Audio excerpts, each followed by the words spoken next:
experienced, capable women like you who finally admit to someone that they have public speaking fears or some kind of doubt about their leadership capabilities are often given unhelpful advice that falls into one of two categories. So the first type is the advice basically just to not feel or think the way you do about yourself. Now, examples of that are, one of my favourites, be kind to yourself. Yeah.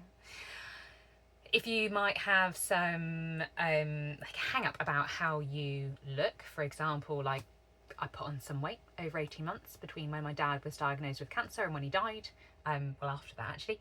And yes, that's one of the things I might feel about myself. Yeah, it's like, oh, I just feel a bit puffed up. And then the advice you'd get given is, well, you know, you're gorgeous, you're beautiful, like don't worry about it. Yeah. Or well, yeah, don't worry about it is another one. You're like, I'm worried about this talk, and people are like, don't worry about it, you'll be great. Now, it's coming from a place of kindness, that people just don't want you to feel the way you do about yourself, and they see the best in you. Yeah, so they want to be encouraging, but it's really unhelpful, and it's also just a little bit patronizing without meaning to be, because like if you could choose to not feel this way about yourself, I'm sure you wouldn't. Yeah, it's not like you make a decision every single day to feel like a worm when you're outside your comfort zone. It's something that's happening habitually. So it can just be very frustrating, because you're basically saying, I think, when you finally admit to how awful this can feel, you're basically starting to realise you probably need some help. And then what you get from people is actually quite the opposite. And it just doesn't work to just tell yourself, don't feel or think this way. It just leads to more masking. So that's the first type of bad advice that you'll be given. I wonder if you've noticed that. And the other is basically a micromanagement of your body and your speech from the outside in. So there's loads of like brilliant people out there helping with public speaking confidence. I can think of some that are on YouTube, and like I found them helpful too. And actually some of their methods are methods that I've used for myself, or I teach to clients, like similar practices. For example, a good old power pose in the loo. Like, I know this has been helpful for me and for clients, but the problem is that's also kind of like working outside in. So you're having like fear or anxiety, nervousness, blushing, kind of like trembling, sweating, all of that. That's coming like from the inside out. Your body is having that response to being in a situation that's kind of causing some degree of fear.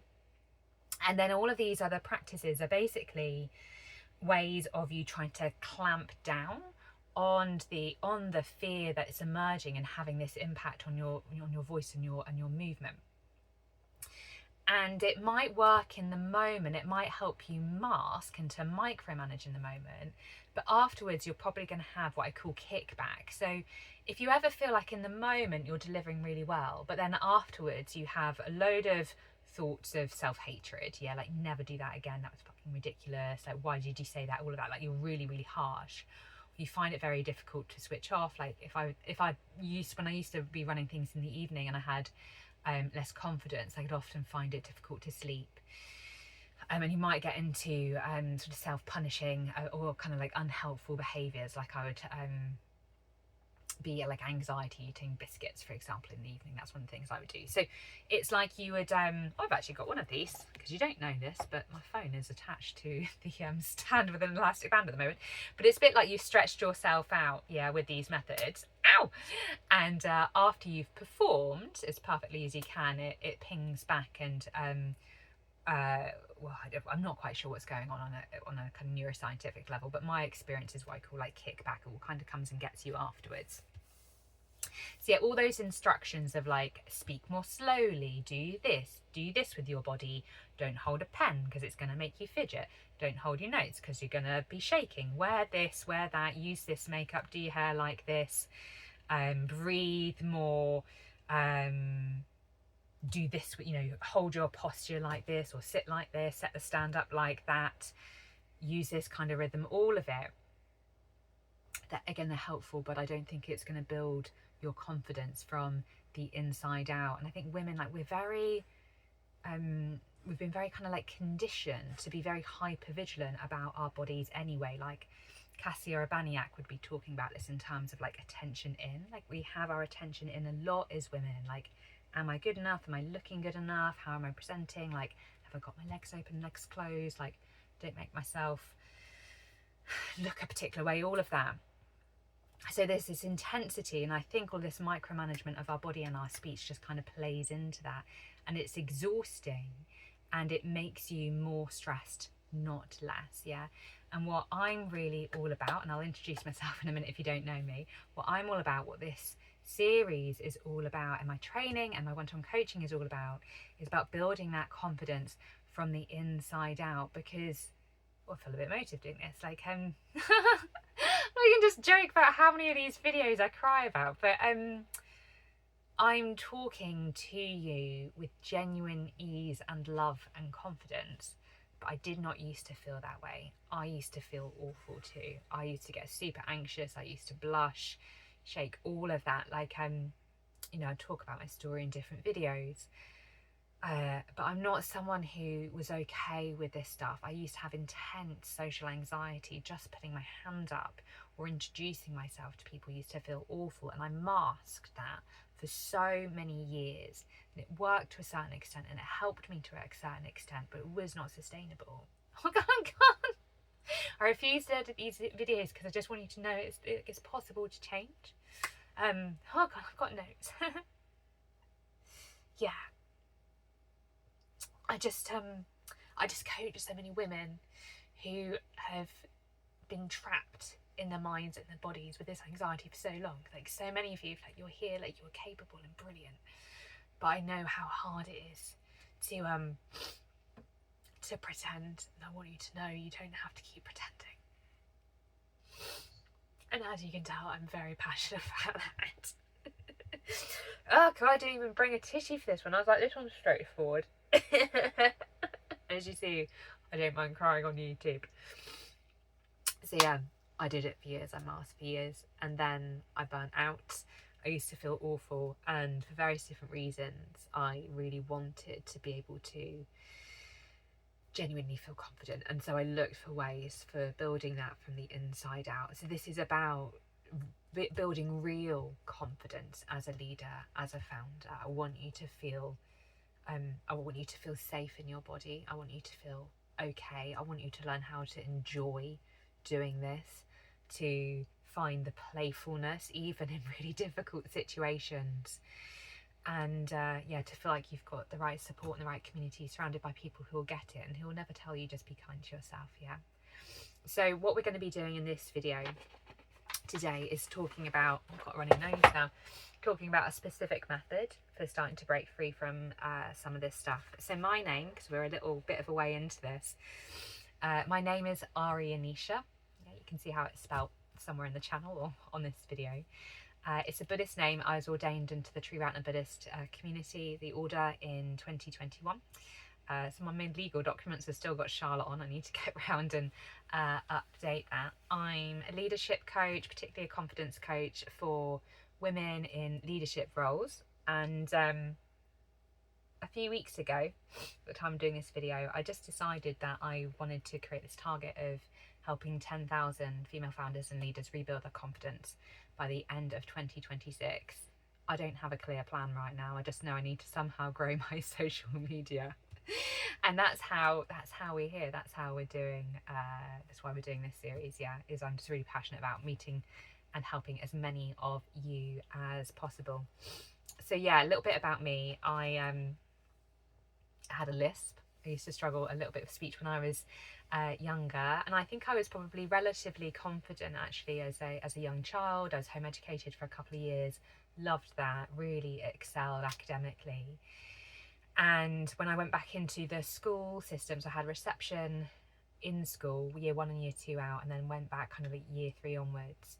And at that point I started being bullied for being smart, as a lot of people are. A lot of children are in working class towns. Like, a lot of kids get threatened by you if you're doing well. And so I was bullied for almost 10 years.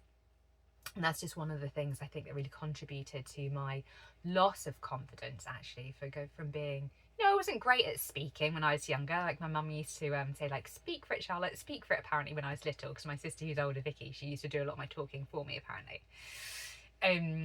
So, and I've also got ADHD, so I know that developmentally we can be a bit delayed.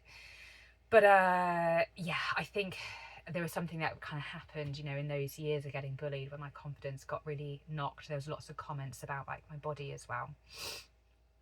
And you know, and going through puberty as girls do as well, you've got like, you want the kind of attention from boys, but that's also quite threatening in a way, and from older men. So like you, I've kind of grappled, yeah, with being visible. And I really wanted also to be visible, partly for the attention from boys, but also I really wanted to get out of my small working class town. Like I describe it as like small town, small minded people. And like people were like racist towards my boyfriend at school and to me because I was dating someone who wasn't white. That kind of thing happened. And so I was just desperate to get out of there. And so because I was doing academically, I knew that that was a route out. So I just kept pushing myself despite getting bullied to do well. So I had this kind of pull of like, do really well, but try and stay as invisible as possible within that. And then I became the first student from my school to go to Cambridge University in the UK, which, as I imagine you know, it's like one of the best universities in the world. And that was a massive step up.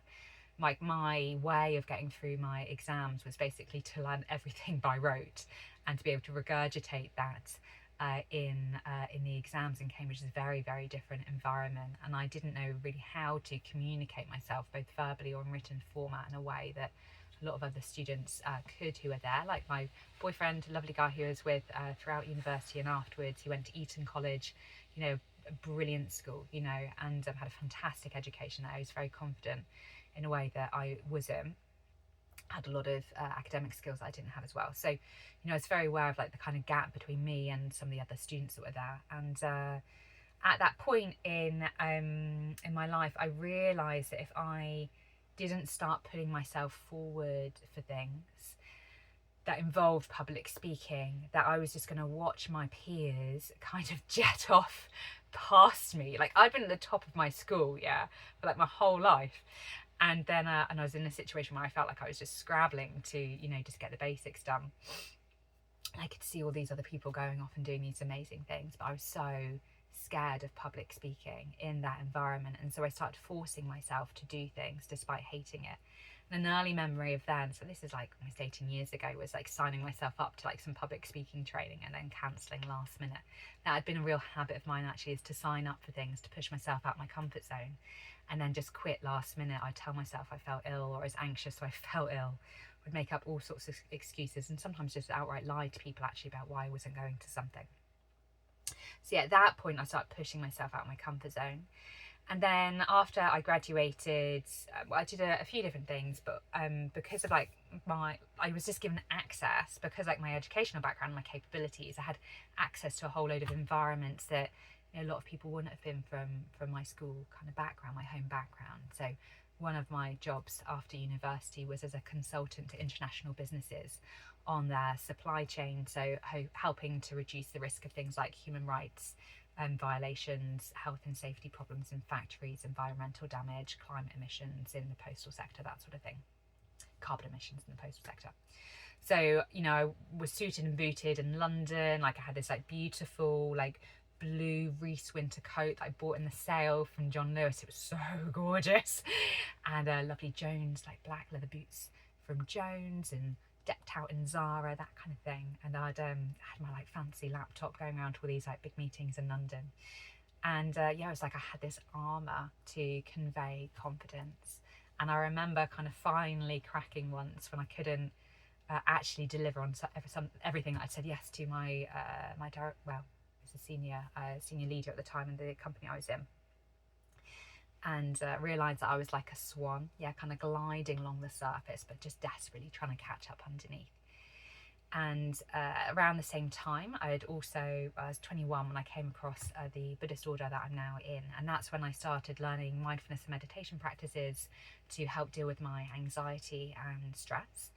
And so my whole kind of career and how I've developed professionally as a leader and public speaker in those kind of environments has really been informed by this particularly kind of intensive training of the mind. within my Buddhist context. And so one of the things I'm really passionate about is translating those principles and practices into things that you can use every single day, regardless of whether you're interested in some of the other sides of Buddhism. And there's so much about Buddhism and Buddhist meditation practice that's already out there. Like most of the mindfulness techniques that are out there are rooted in Buddhism in some way. So, you know, you've probably picked up on them. The amount of people who have like a Buddha on their mantelpiece I find really interesting. So yeah, I was learning these methods through my Buddhist practice, through this meditation practice, that really helped me to start dealing with my underlying fears, my underlying self-hatred, self-doubt, all of that stuff. And like one of the things I used to notice was I used to absolutely hate getting positive feedback within my Buddhist community. I'd like cringe when I heard it, which is really interesting, isn't it? I was kind of chasing praise, but at the same time, like as soon as anyone's actually nice to me, I was like, ah. And by the time I got ordained, so that was in 2021, I was 31 then, one of the big changes I noticed was I could actually genuinely receive positive feedback. I was like, oh yeah, I can see that myself. That's really nice. So the method that we're going to be looking at today specifically is going to be tackling one of the phrases that I hate, as I've already mentioned, where people just say like, be kind to yourself. And my clients will often come to me saying, I've tried being kind to myself and it's not working. It's like, yes, because it is very, very, very vague. Like, what does that mean? When we say be kind to yourself, like you're not actually given an instruction, are you, at all? Like it's just like some cute little mantra. Just really does my head in. So there's loads of methods that I'm going to give you to help develop like genuine kindness towards yourself, so you can start breaking free from some of the patterns that you've been in for a very long time. And this is one that I've called the Kindness Collective, and it's a meditation practice that I've developed myself when I was having a lot of nightmares during my ordination training retreats. I'd go off to Wales and go on these women's only retreats at this lovely place called Loca, which is moved now, just north of London. And yeah, a couple of days in, I'd come down from my busy job, and then I'd start having these nightmares, and I'd wake up like really, really tense in my body. And meditating the next day, first thing, was really, really difficult. I'd just kind of be locked in, like, and just kind of on the surface of my experience. So I developed this kind of practice kind of intuitively to work with the stuff that was coming up in my nightmares more explicitly, because people gave me all sorts of techniques over the years to deal with these nightmares and nothing really worked. A bit like you've been given stuff that's not really worked for you with your public speaking fears. So I just sort of had to go off piste and see what would work. And I just want to share it with you in case it's helpful for you too. Like, we're all so different, and I want you to know there's going to be a range of methods here. Some will be more meditative, others will be reflective, others will be quite practical, getting you to do things. It's very helpful to have some tools in the toolkit which are just about working with the mind, though. What we'd call kind of in our meditation practice, like on the cushion. You have like on the cushion and off the cushion. So when you're on the cushion, it's just working with your mind to try and shift some of these views you have about yourself and the world, some of the habits of your mind that you get into. And then you have practices you do off the cushion, off meditation cushion, which is when you're out in the world and interacting with people. Yeah. So this one's like an on the cushion technique, but you do not need to literally be on a meditation cushion. Yeah. I personally like lying down for some of this stuff. So if you are actually online and you're part of like my Buddhist community, or you've got a background in meditation, or another Buddhist tradition, then you might be interested to know this is a kind of, I'd say, a sort of blend of some of the loving kindness Metabhavana techniques and Tonglen. Like, we might go into what some of those are and some of the history of them at another time. But basically, it's like a compassion, like an active compassion-based approach to working with something that we're finding difficult in ourselves. And today we're just going to go through some of the principles around it. I'll talk to you a bit about the background and describe it a little bit, and go into some kind of the core questions that you might have or resistances to trying it out. And then the next video is actually going to be a lead through of it. So what I'd like you to have is just something that you can just click on and then just listen to it and practice it when you want to. So yeah, the origin was it was having all of these like anxiety dreams basically. And my jobs had all been very stressful, and there's other stuff that had happened in my past that, I'm still not quite sure what the dreams were about really, but they'd all be kind of like apocalyptic, or there would be like a dinosaur chasing me or something like that. And so what I would do in the meditation practice, well, firstly, I would do something beforehand to come back, what I'd call come back into my body. Yeah, if you're stressed, it's like you're not in your body, like you want to be away from the anxious feelings. So I'd normally go for a walk and then start noticing the sensations in my body, because we have to find a way to kind of ease our way in. If you experience a lot of fear, anxiety or worry, and you just try to like force yourself back into this space when you've been desperately trying to get away from yourself the whole time, it's just not going to work. Yes, you need ways of kind of coming in that feels a bit better for you. So walking for me used to really work. Yeah, that helped regulate my nervous system and come out of a bit of a frozen state. And after I'd go for a walk, do a bit of exercise and kind of wake up properly, which is another important thing, then I would do this meditation practice. And what it involves is taking the kind of the thing that you want to develop kindness towards, and imagine kind of putting it in the center of a circle of people that you know like you and have cared about you over the years, people who have helped you in some way.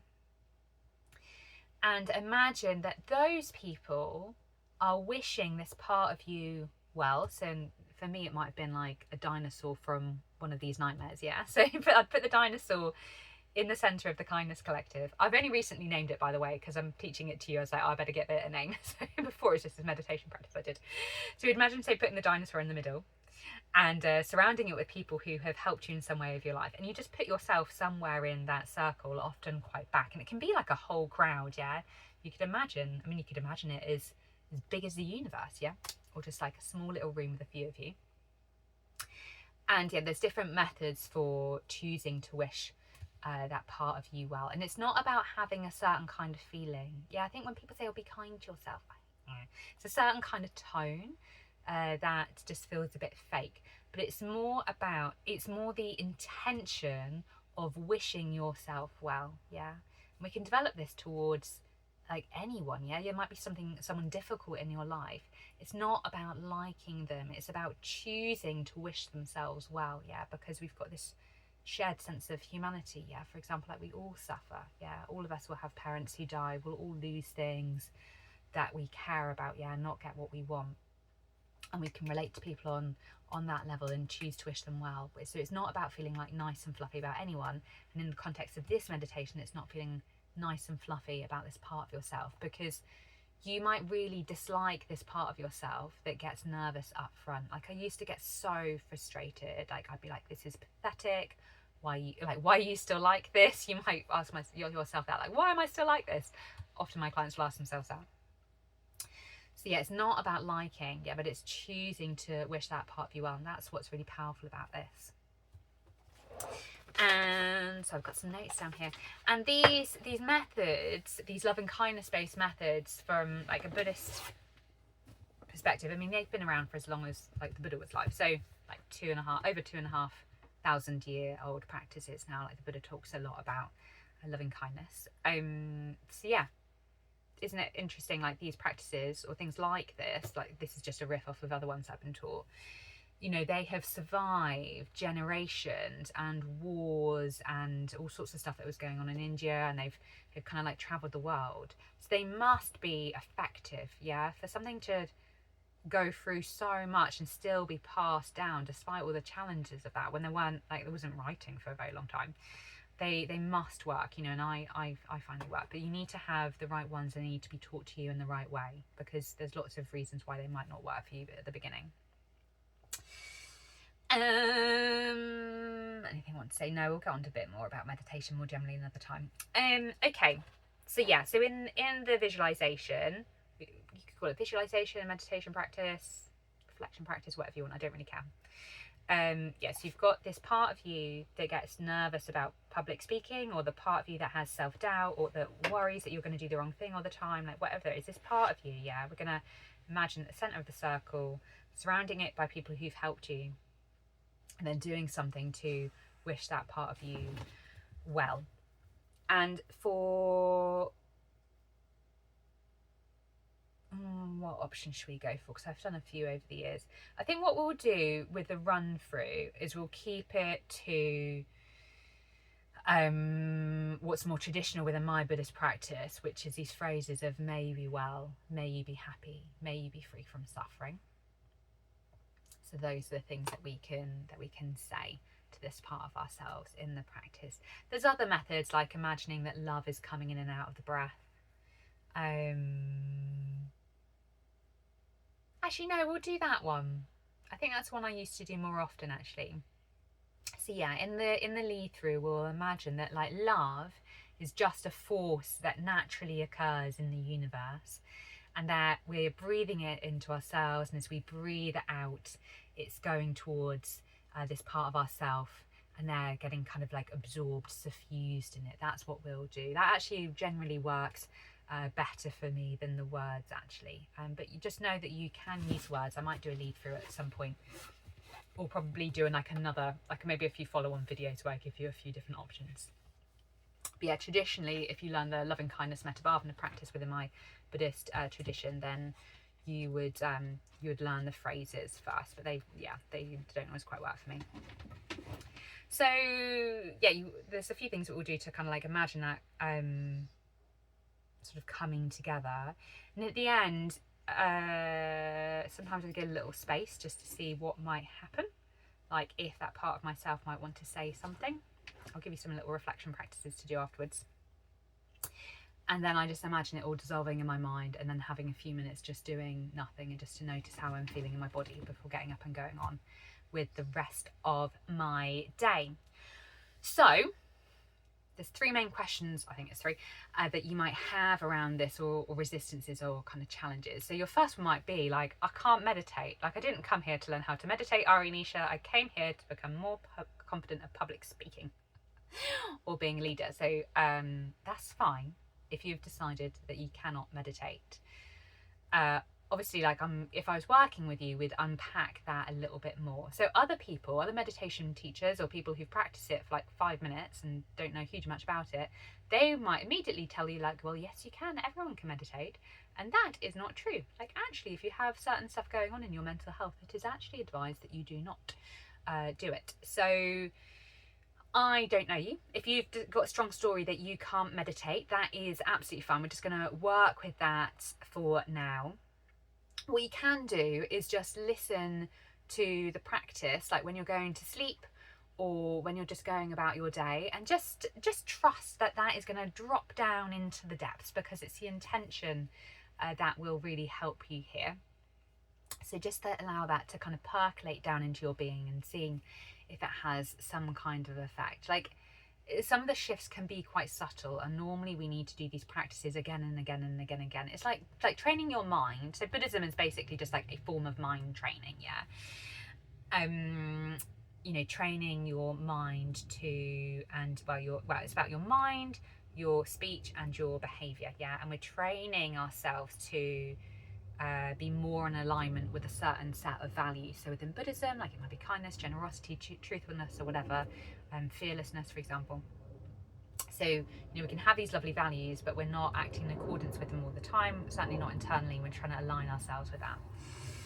Oh God, I've gone off track now. Where am I going? Anyway, just listen, let it wash over you, see what happens. Yeah, it's not, yes, don't get caught up in it being about like meditating in a particular way. Yeah, and I will give you some reflective options afterwards. You might also say, I can't visualize. You're like, oh, well, this involves like me kind of visualizing something quite complex. Like, don't worry about that. Like, I am quite visual, like I understand that, hence having all those kind of really full-on dreams that are like apocalyptic and dinosaurs and all sorts of things going on. That is really, really fine. Again, like if we're working closely together, then we could unpack that a little bit. Just for now, don't get caught up. Again, just allow it to wash over you and see what it would feel like to bring to mind different people. So I've got a friend called Karen, she's in Cambridge. Like, I can bring to mind what it feels like to be around Karen right now, but I can't get a detailed sense of what her face looks like. I can't even remember how she's got a haircut right now, and I only saw her maybe about 2 months ago, something like that. But I have a felt sense of what it feels like to be around Karen. Just like I have a felt sense of what it was like to be around Miss Jeffries, who was my teacher in year 4. So a fairly long time now. I'm 36. I saw her when I was 8. 28 years, yeah. I still know what it feels like when she was giving me sparkly stickers as a well done for doing good work. So it's you can see it in my body, like, can't you? Like, I'm smiling now. Like, it's been so I've never seen her again, but it was like being around an angel. Yeah, she was like the perfect primary school teacher, and oh, I love her. I hope she's well in the world. But you see, so it's not about the visualization, it's just a felt sense. So sometimes even just saying their name, or you might remember like a smell or their smile, or just what it felt like in your body to be around them. Because what we're really doing with a lot of the techniques I'm teaching you are about creating feelings of safety in your body. So we just want people in this space that you feel good around. So you could make a list, yeah, before you sit down to do this. You could make a list of people, like who would you have in that circle, in the kindness collective.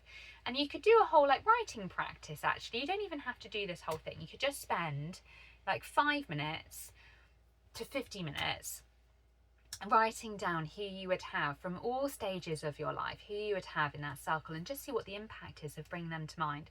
Just bring to mind Miss Jeffries and Karen already makes me feel like top of the world. Yeah, what a brilliant thing to remind yourself in the middle of doing like this video for YouTube strangers. Yeah. So yeah, you can actually draw out like who would you have in that circle, like physically, like where you'd put them, or who you would like who'd be like in your inner circle and surrounding. Even make a list of 100 people. That would be like a good little reflective challenge for you. So yeah, so don't get caught up in the details. It's more about the kind of felt sense, actually. And then you might be wondering, like, well, why does this work, or how does it work? Like, some people need to really understand like the mechanism. And like, I will be the first person to admit, like, I do not have a background in neuroscience. My partner was a proper neuroscientist. Like, he's got a PhD in neuroscience. He worked at King's College London.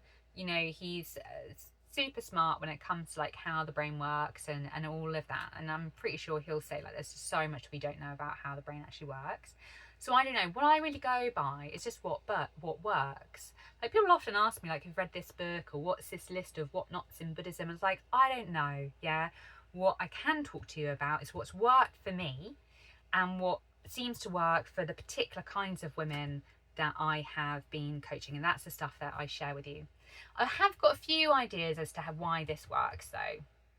This is just kind of like intuition. It's not like proven or anything like that. So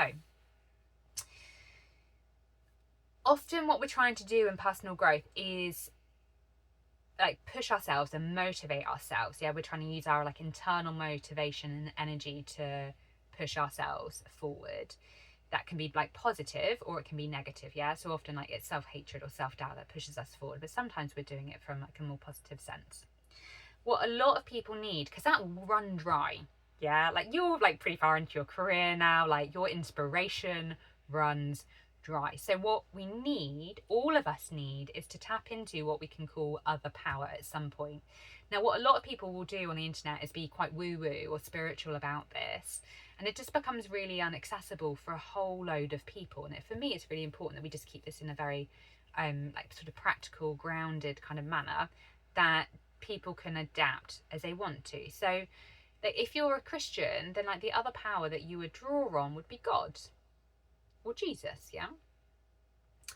And the same for like for other like theistic religions, it would be the you know, the kind of like the god or the gods that you call to, yeah, that you call on. I don't know much about other religions or spirituality, to be honest. Again, I just go with what works for me, and I just focus on doing that, like stay in my lane. In a Buddhist context, yeah, it'd be the different kind of Buddha figures. Now, you might not have that to draw on. That's okay. You're welcome here. I have methods for you.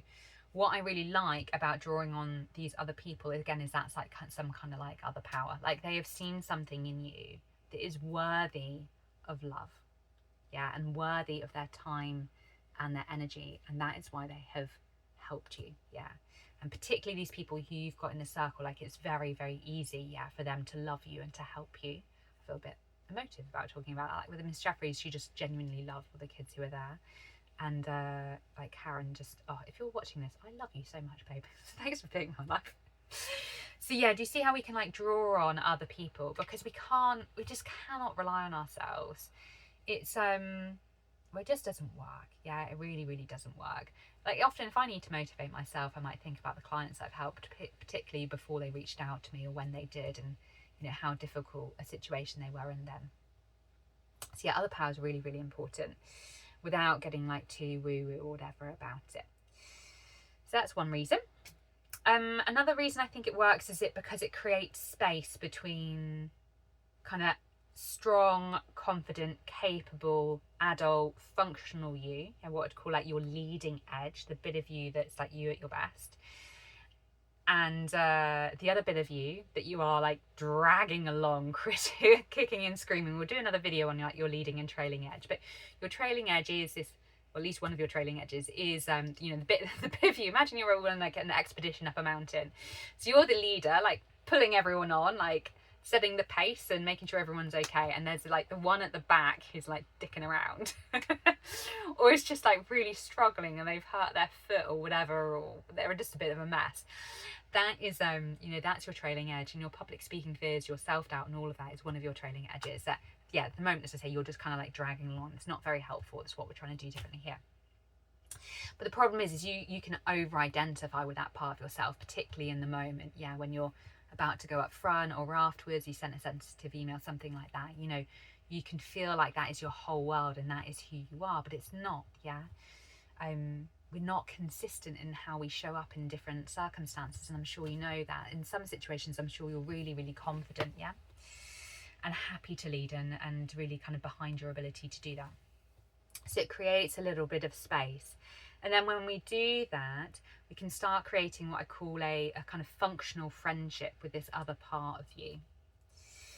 So instead of saying like, I can't, I'm not able to, I'm not the kind of person to, yeah, there's a bit more room. We're not over-identified, which allows change to happen more easily. And the third reason I think it helps is it just gives your mind something to do. Like, I have a very busy ADHD mind. There's a lot going on up here. And I kind of need enough stimulation sometimes within a meditation practice, a visualization practice like this, to kind of give my mind something to do. Otherwise, it's just going to be going off and thinking about a load of things. So I think it can be quite helpful to do that. And just don't worry about it all, yeah. Just give it a go. The most important thing at this stage is that you're doing it at all, because if you're doing it at all, it shows that you believe that you can change. Because if you don't believe that you can change, you cannot change, yeah, because you won't do the thing. But if you believe you can change, and that's why it's so important that I share like my story and the stories of my clients, yeah, is that you need to see that change is possible for even someone like you. Yeah, that's why I get emotional and share all my sob stories and all of that, is because I need you to know, like, it was really hard for me. I was not this person before, and I have changed, yeah? And there is a journey from A to B, and you can walk that journey too, my love. Yeah, so just believing you can change and strengthening that belief, that faith, yeah, that you can change, things can be different for you. It does not need to feel this awful. I mean, you could even enjoy doing this, yeah. That is all you need right now. Yeah, that is all you need right now. We will sort out the rest. But at this stage in your journey, when you've been feeling so stuck and so frustrated for yourself, you just need to believe that change is possible, and everything else can follow on from there. So, in the next video, we will do a run through of the practice. I will just crack on with it. So I'll put a little bit of a description about how to get yourself set up in that video. But really, you can be anywhere to do this. Yeah, you could be sat down somewhere quiet. You could be on public transport listening to it. You could be falling asleep at night. I do not care. I just want you to start doing it. Yeah, people get too caught up in having the perfect conditions, a meditation cushion that's right height and all of that, and you will spend weeks, if not years, not doing it. So I just want you to listen to the bloody thing as soon as you see it. I don't care if you're chopping vegetables or whatever, just do the thing. We'll talk about everything else afterwards. We can get you set up in a proper meditation practice if you want to do that.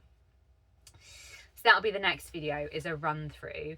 And then the following one, we are going to be looking at the conditions that you need to put in place to start trying out some of these methods more frequently, because it's the repetition, it's the regular repetition. It's much better to be doing these things like little and often, like 5 minutes here, 10 minutes there, 1 minute here. I do these things called like nano breaks, like 6 things you can do under 60 seconds. So it's really important that we're doing that more frequently, and I'll go into why that is so important in that video. But it's much better to do that than occasionally do like a workshop like once a year. Like it's like daily practices, yeah? It's like the teeth cleaning version of mind training and developing your confidence from the inside out. So yeah, in the video after the next one, we'll do stuff around, yeah, like how you can just start integrating this into your life more and get into some of the nitty gritty of that, because you might feel quite inspired to begin with to do this stuff, but then, you know, life catches up with you and you deprioritize it. So that's really important.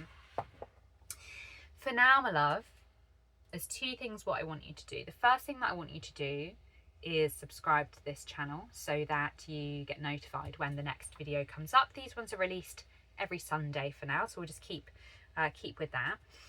And then after that, you've got 2 options. I mean, you could just apply to work with me, yeah? My contact details are like below or in my bio for the channel somewhere. Like if you've been watching this and you're like, this woman knows what she's talking about and she's helped other women who are like me, I could just apply to work with her. Like there's going to be no dodgy sales calls, anything like that. You just get in touch with me. I will send you over some details, and in your own time, you can have a think about that and decide whether or not you want to work with me. But just even getting the ball rolling and finding out like how I work, and like you need to apply as well. I don't just work with anyone. It's really important that we have a good fit. Otherwise, like it's a real pain in the ass for me. And I don't need that in my life, right? So we need to check that we're a good fit. So there's an application process. It's going to cost you some money. I'm not super cheap. Like if you don't spend enough money on these things and you're not going to do the work because you're just going to keep avoiding it. So like for your own like progress, yeah, you need to invest time, energy, effort and money into doing this, because I swear otherwise you're not going to do the things I'm going to tell you to do, because like you're not always going to like some of it. You're not always going to want to do some of it because like it's hard, yeah. So yeah, you could just get on and apply to work with me. But what you can also do is I would say subscribe to my weekly emails. They come out on Tuesdays and Fridays, and they're called Thinky Stuff, and it's helping experts and entrepreneurs find smart solutions to complex challenges. That's actually open. That's not just for women. And these are just 1-minute practical reads to basically solve problems smarter, because I think for women there's 2 things you need to work on. There is like confidence and competence. So sometimes you are highly competent but you don't see that, and that's where we need to develop your confidence, like they're out of sync. But there's also time when you actually need to develop your competence, yeah? So like it's very hard to plan a very, very good talk if you are constantly like stressed or keeping yourself busy or planning like your presentations last minute or whatever. You're kind of like rushing to think things through, and you know you're not doing your best work, and you need a bit more space to do that. And that's what Thinky Stuff really helps with, yeah, is developing a kind of competence to think smarter about the problems that you've got to solve. And if you sign up to that email series, again, I think it'll be, I'll put it in the video description like below. You'll also get invited to Think Your Best Thoughts, which are my monthly co-working sessions online. So these aren't like this, I'm like teaching you something basically. These are actually like practical webinars. So you come, I will give you a task and you will complete it in the hour that we have there, because some of the stuff that I suggest people do, like you don't do it. So this is a place where you're actually like, I've put the time aside, I'm actually going to come along and do the thing, and I'll just walk you through it and you'll crack on and you'll leave having achieved something. So sometimes we've got people to make changes in their diaries to how they structure their work.